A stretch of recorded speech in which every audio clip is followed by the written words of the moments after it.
Eh, baik, Bapak dan Ibu sekalian,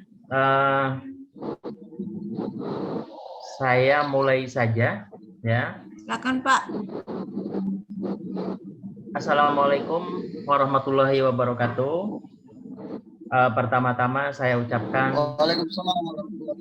terima kasih yang sebesar-besarnya kepada Bapak dan Ibu sekalian yang telah menyempatkan waktunya di sela-sela kesibukannya dengan berbagai kegiatan dan berbagai pekerjaan, tetapi masih mau bertemu muka secara daring, memenuhi undangan saya dalam rangka melaksanakan diseminasi dari kegiatan pelatihan di Damba yang diselenggarakan oleh P4 TK IPA dari Kemendikbud. Bapak dan Ibu sekalian, untuk itu izinkan saya untuk share screen yang terkait dengan kegiatan kita hari ini. Apakah sudah muncul Bapak Ibu? Ya. Sudah, baik kalau sudah. Jadi kami dalam melaksanakan diklat ini dari mulai pendahuluan, kemudian terakhir ini harus ditutup oleh sebuah kegiatan yang dinamakan diseminasi, yang tujuannya diseminasi ini untuk mengimbaskan apa yang telah kami dapatkan selama mengikuti kegiatan diklat. Nah, diklat yang saya ikuti ini adalah diklat daring, masif dan terbuka, atau dikenal di P4TK itu dengan istilah Didamba. Nah, saya masuk ke angkatan ke-10. Ini diselenggarakan oleh P4TK IPA Kementerian Pendidikan dan Kebudayaan. Nah, tujuan dari kegiatan diseminasi ini yang pertama adalah untuk mensosialisasikan kegiatan di Damba agar kegiatan ini bisa dikenal oleh seluruh guru, khususnya guru IPA di seluruh pelosok tanah air. Jadi bukan hanya kita yang ada di Jakarta. Kemudian yang kedua, dalam kegiatan diseminasi ini kami juga diminta untuk dapat menyampaikan pengalaman belajar selama diklat berlangsung. Ya, itu tujuan yang dilaksanakan dalam kegiatan diseminasi ini. Nah, alhamdulillah untuk peserta kita ini ada 5 orang. Ada Pak Surata MPD, kemudian ada Pak M Tauhid MPD, kemudian ada Ibu Waude, Pak Abdul Hamid, dan Pak Ahdi Sukit dari SMA Suluh. Ya, rasanya tepat Pak Ahdi mau bergabung dengan saya karena SMA Solo merupakan sekolah kolaborasi dari SMA Negeri 28 Jakarta. Jadi mudah-mudahan apa yang terjadi di SMA 28 bisa juga terjadi di SMA Solo, begitu. Baik Bapak dan Ibu sekalian,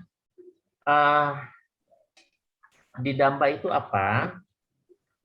Di Damba itu adalah sebuah kegiatan yang dirancang dan dibuat oleh P4TK IPA dari Kementerian Pendidikan dan Kebudayaan, di mana di Damba ini merupakan diklat daring, masif dan terbuka. Artinya siapapun boleh ikut dalam kegiatan ini. Kemudian tujuan diselenggarakannya di Damba oleh P4TK IPA Kemendikbud adalah untuk meningkatkan kompetensi profesional dan pedagogik dari PTK IPA di seluruh Indonesia. Tetapi tampaknya kemarin yang mendapat surat undangan lebih diprioritaskan kepada sekolah-sekolah penggerak. Karena memang dari Kementerian Pendidikan dan Kebudayaan untuk sekolah-sekolah penggerak ini diharapkan sekali menjadi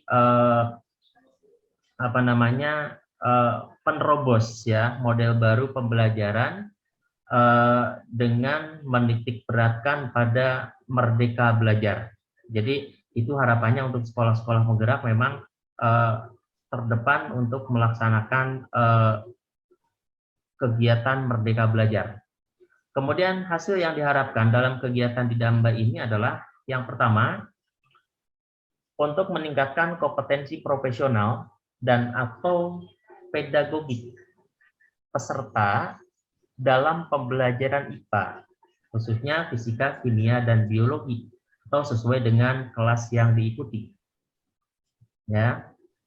Kemudian yang kedua, dapat meningkatkan kompetensi peserta dalam mengembangkan media pembelajaran yang berbasis TIK. Itu hasil yang diharapkan dari kegiatan di Damba. Nah, bagaimana sekarang cara mengikuti kegiatan di Damba? Kita sebetulnya kemarin itu mendapatkan surat yang di-share dari Dinas Pendidikan. Kemudian di surat itu sudah diberikan petunjuk bagaimana kita untuk daftar menjadi anggota Diklat. Sesungguhnya setelah saya jalani ini ternyata sangat simple ya Bapak Ibu. Jadi yang pertama di situ ada panduan, pertama membuat akun dulu. Kemudian kalau akunnya sudah terbuat, kemudian kita daftar. Nah, setelah daftar, ini yang paling penting, kita harus memilih kelas. Jadi dalam kegiatan di Damba IPA ini, disediakan ada 40 kelas. 40 kelas, di mana itu isinya itu sangat kompleks. Jadi dari proses pembelajaran IPA di SD, kemudian di SMP, kemudian di SMA. Nah, kemudian untuk di SMA ada dua pilihan waktu itu untuk saya yang mengampu pelajaran fisika ada dua pilihan, yaitu kelas suhu dan kalor dan kelas fluida. Lalu saya mengambil kelas suhu dan kalor dengan pertimbangan suhu dan kalor ini materi yang cukup menarik untuk dipelajari dan mudah-mudahan dalam kegiatan ini bisa memberikan pengalaman kepada diri saya sebagai guru fasilitator di dalam kelas agar nanti dari pengalaman ini saya bisa mengimplementasikan dalam proses pembelajaran. Kemudian di Damba yang saya ikuti yaitu adalah angkatan ke-10. Di mana waktu pelaksanaannya adalah tanggal 7 sampai tanggal 30 September tahun 2021 dan dihitung sebagai jam pelatihan adalah 36 jam. Lalu mekanisme pelaksananya bagaimana? Mekanisme pelaksananya adalah dilaksanakan murni secara daring yang dipandu dengan mengisi LMS yang telah disediakan. Tetapi kita dalam pelaksanaannya ada pertemuan melalui video conference Zoom dengan pengampu kelas suhu dan kalor. Ya, jadi ada 3 kali pertemuan. Di situ dosen pengampunya atau pengajarnya memberikan materi, memberikan arahan kepada kita, kemudian kita berdiskusi, kita bertanya segala hal yang terkait dengan materi yang dikerjakan kalau ada kesulitan. Jadi sebetulnya kegiatan ini sangat menarik dan setelah dijalani menjalaninya itu sangat santai karena kita tidak terikat dengan waktu. Beda dengan ketika kita melakukan pelatihan secara langsung, itu biasanya dari pagi sampai sore mendengarkan ceramah, kemudian melakukan diskusi dan lain sebagainya, itu jenuh. Kalau ini ya kapan kita lagi mood, kita bisa mengerjakan. Kalau kita misalnya lagi ribut banyak pekerjaan, kita boleh stop dulu, gitu kan? Jadi itu enaknya mengikuti kegiatan di Damba.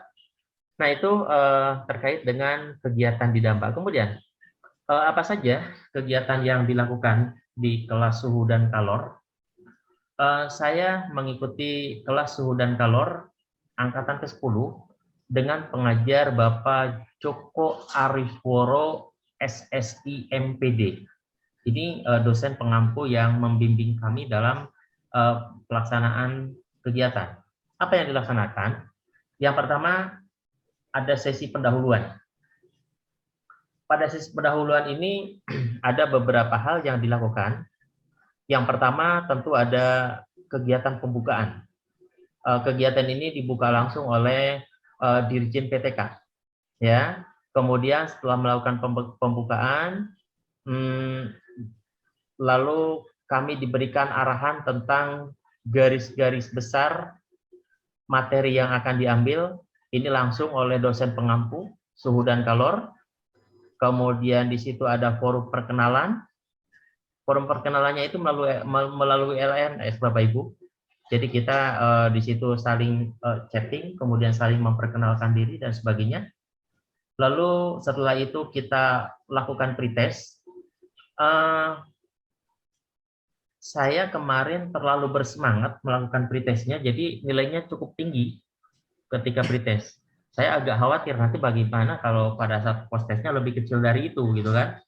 Nah, harapan saya post-testnya jumlah soalnya lebih banyak. Kalau lebih banyak kan cenderung untuk meningkatkan nilai masih ada, gitu kan, masih ada napas.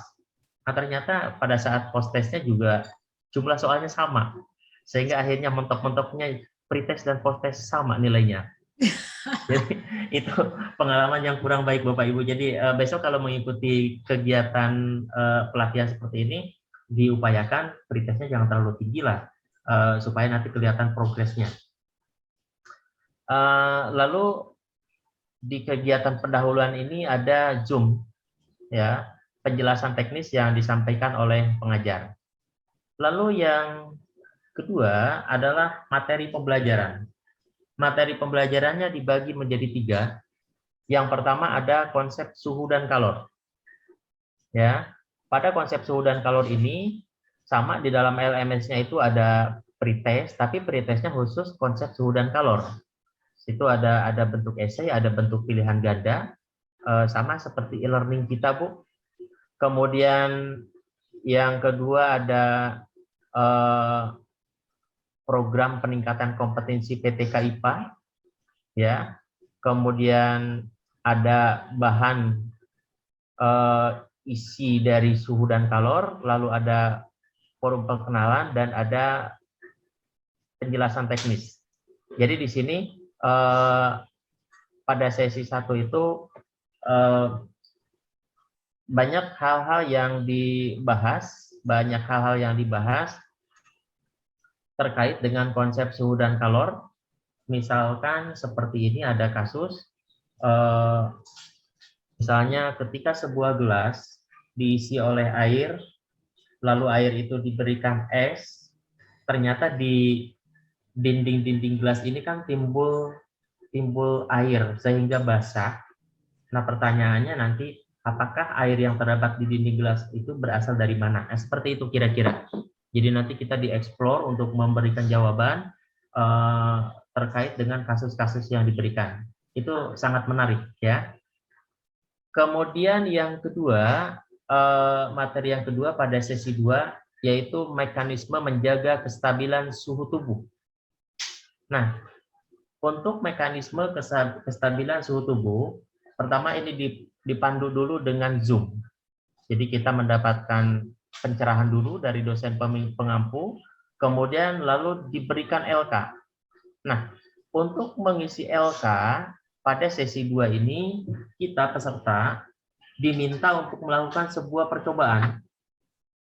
Percobaan bagaimana manusia sebagai makhluk hidup dapat menyesuaikan suhu tubuhnya dengan lingkungan. Karena kita seringkali berada dalam sebuah tempat yang suhunya itu tidak konstan. Misalkan di Jakarta suhu rata-rata 20 27, 28 derajat. Begitu nanti kita pergi ke, katakanlah ke puncak lah, jangan terlalu jauh, di situ sudah turun cukup banyak. Tapi kita tetap merasa segar walaupun berada dalam kondisi suhu lingkungan yang berbeda. Nah, ini adalah daya kerja dari mekanisme kestabilan suhu untuk menjaga kestabilan suhu tubuh kita. Nah, di sini dibahas semua. Kemudian kita melakukan percobaan. Percobaannya dilakukan terhadap diri manusia, kemudian terhadap hewan. Dalam hal ini saya mengambil sampelnya kucing.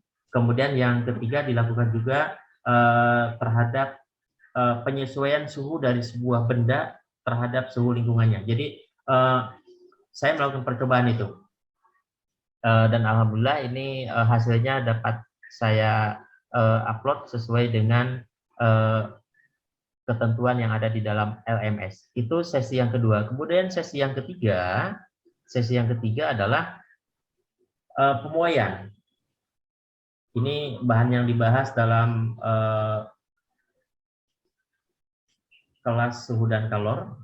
Nah, di dalam pemuaian itu juga kita diberikan lembaran kerja sehingga kita harus melakukan percobaan.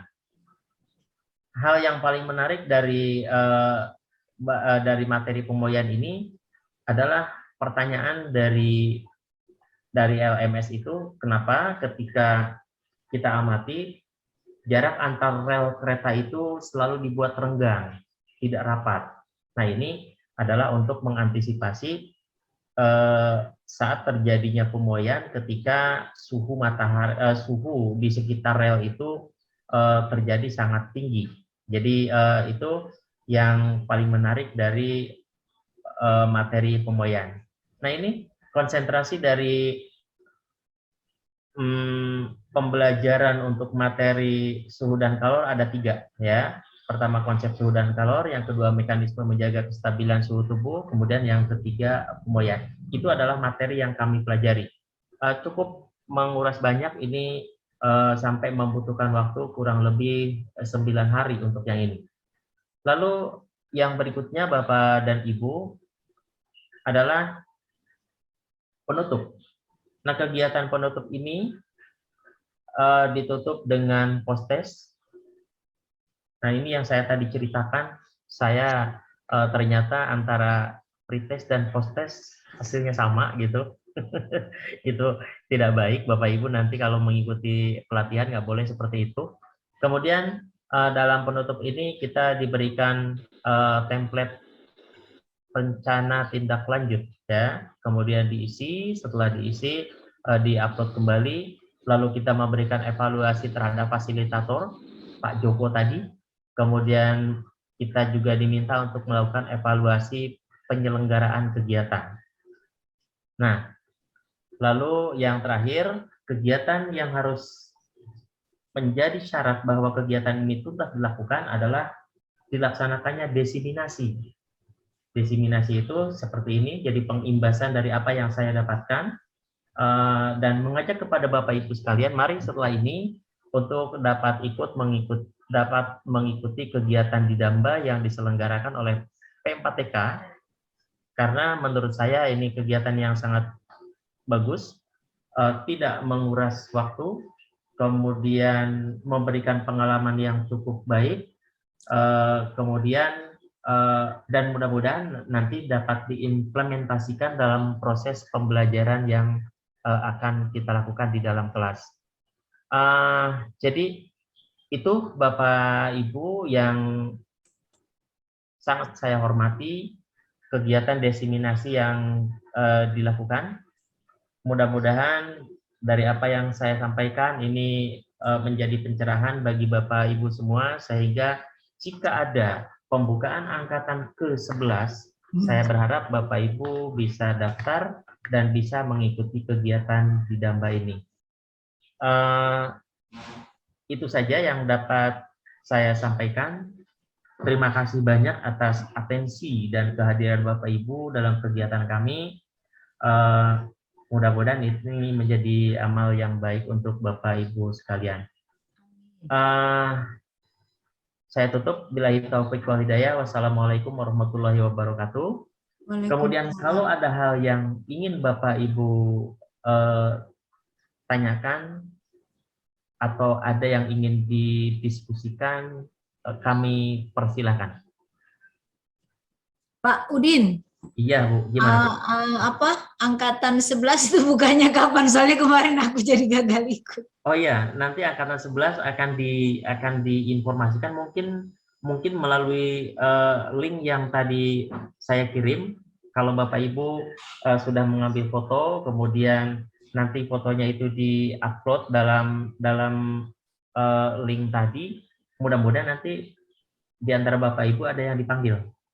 Atau kalau enggak, saya juga bisa nanti menyampaikan rekomendasi kepada Pak Joko agar dari Bapak Ibu yang berminat untuk mengikuti kegiatan di Damba bisa ikut. Nanti Bu, saya kalau dapat informasi pasti saya sampaikan. Ya. Terima kasih Bu Ode. Sama-sama. Baik, yang lain silakan.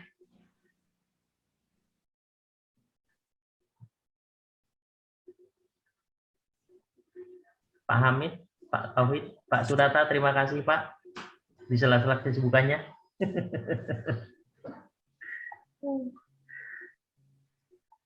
Oke. Baik, kalau tidak ada yang ditanyakan lagi, sekali lagi saya menghaturkan terima kasih yang sebesar-besarnya atas atensi dan kehadiran Bapak Ibu dalam kegiatan desiminasi saya.